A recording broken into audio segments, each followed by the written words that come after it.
In Los Angeles, there are stories that don't sit comfortably in the city's memory, stories that feel like old wounds the city would rather cover than reopen, and one of the heaviest sits in the years just before and after World War II, when thousands of Japanese Americans in LA were living normal lives under the California sun while the government was quietly building a system that would tear their world apart. Before most people had ever heard the name Pearl Harbor, before the United States was officially at war, before politicians started using the word enemy in every radio broadcast, federal agents were already watching, tracking, and cataloging Japanese American residents across Los Angeles County. And what makes this chapter so unsettling is that most of the people on those lists had no idea their names were already sitting in government files years before the first bombs fell. Little Tokyo in the 1930s was alive with energy, filled with shops, tofu houses, fish markets, seamstresses, baseball teams, Buddhist temples, language schools, and families who had built a community from the ground up because the rest of the city still treated them like outsiders. Across LA County, Japanese American gardeners shaped the hedges of Beverly Hills. Farmers grew much of the region's produce, fishermen worked the docks of Terminal Island, and kids went to local schools not knowing that their parents were being watched in ways no other community was. To most Angelenos, these families were part of the landscape of the city, woven into the rhythm of everyday life. But inside federal buildings from Washington to Los Angeles, a different image was taking shape, a narrative built on fear, stereotypes, and years of political pressure that painted these same neighbors as potential threats. Throughout the 1930s, U.S. military intelligence and the FBI quietly collected names of Japanese American community leaders across Southern California. They monitored Buddhist priests, Japanese language teachers, fishermen, martial arts instructors, and anyone who had enough visibility to attract attention. And it didn't stop at leaders. The surveillance widened until thousands of people ended up in government files for reasons as simple as being active in their communities. By 1940, Los Angeles County alone had nearly 5,000 Japanese Americans labeled potentially subversive, a term based far more on prejudice than on any documented wrongdoing. These people weren't told they were being tracked. They weren't accused of crimes. They simply existed at a moment in history when their ethnicity made them suspect. The disturbing part is that this wasn't improvised after Japan attacked Pearl Harbor. This groundwork had been laid for years. But even with all the surveillance, many of the intelligence reports the government commissioned, including the Ringel Report and the Munson Report, actually concluded that most Japanese Americans were loyal and posed no real threat.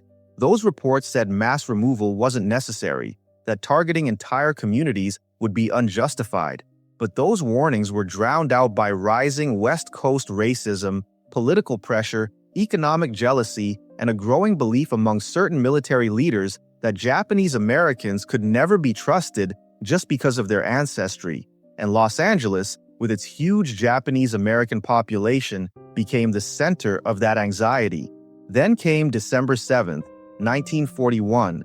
Word of the Pearl Harbor attack spread across Los Angeles in a wave of fear, confusion, and disbelief. People rushed to radios, newspapers printed special editions, and rumors shot through neighborhoods faster than facts could keep up. But while most of the city was still trying to understand what happened, the FBI already had marching orders because they already had their lists.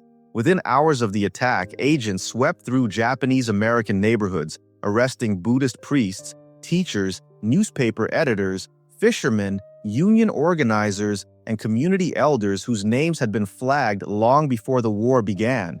They were taken away without warrants, without charges, and without explanations, leaving families standing in their doorways with no idea where their husbands and fathers had been taken.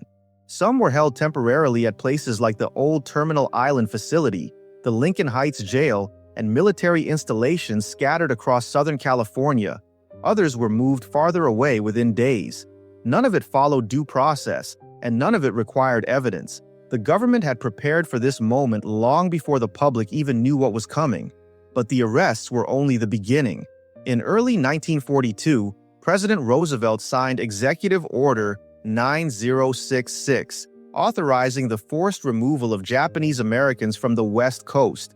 Los Angeles became one of the largest removal zones in the country, and within months, roughly 36 to 37,000 Japanese Americans from LA County were ordered to leave their homes, their schools, their businesses, and their entire lives behind. They were told to pack only what they could carry, label their bags like luggage, lock their doors, and report to assembly centers that had been thrown together in a matter of weeks. One of the biggest temporary centers was Santa Anita Racetrack in Arcadia, where families slept in converted horse stalls that still smelled of manure and disinfectant. Others were processed through the Pomona Fairgrounds.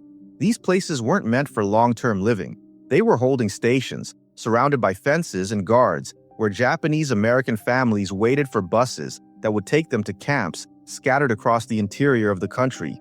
People from Los Angeles were ultimately sent to multiple War Relocation Authority camps, places like Heart Mountain in Wyoming, Gila River in Arizona, Amache in Colorado, and others. But one of the most historically significant, and one that became deeply tied to Los Angeles' story, was Manzanar, located between the dry desert floor and the jagged Sierra Nevada mountains along Highway 395. Manzanar wasn't one of the largest camps, but it became one of the most well-known because so many of its residents came from the Los Angeles area. At its peak, it held just over 10,000 people, mostly families uprooted from Little Tokyo, Boyle Heights, Venice, and San Pedro. When buses unloaded there, people stepped into a landscape of dust storms, harsh winds, and rows of tar paper barracks that offered no insulation from freezing nights or blistering summer days. Privacy didn't exist. Families lived in single rooms with thin walls and shared latrines, mess halls, and bathing facilities. Armed guards watched from towers, and barbed wire fences cut across the desert horizon.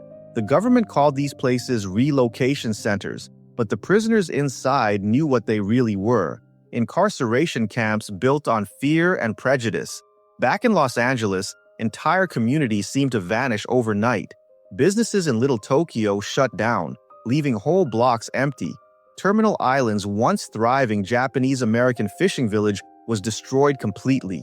Homes bulldozed, families scattered, properties were vandalized, looted, or sold off for pennies. Longtime neighbors took over storefronts and houses without hesitation. And for Japanese Americans who eventually returned after the war, the home they came back to wasn't the home they had left. Savings were gone, farms were stolen, possessions were lost, and the emotional damage of incarceration followed families for generations.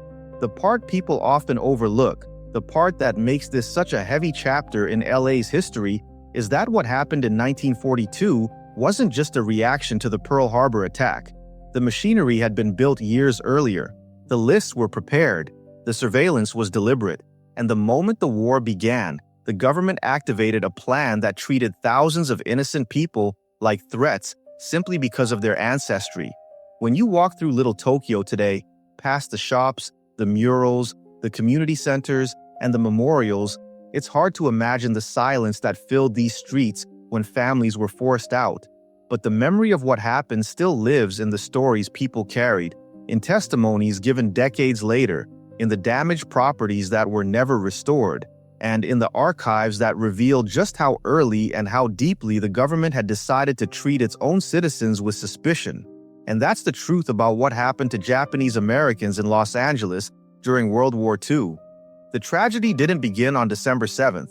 It began years earlier, when fear and racism convinced powerful institutions that thousands of their own neighbors should be watched, tracked, labeled, and eventually locked away.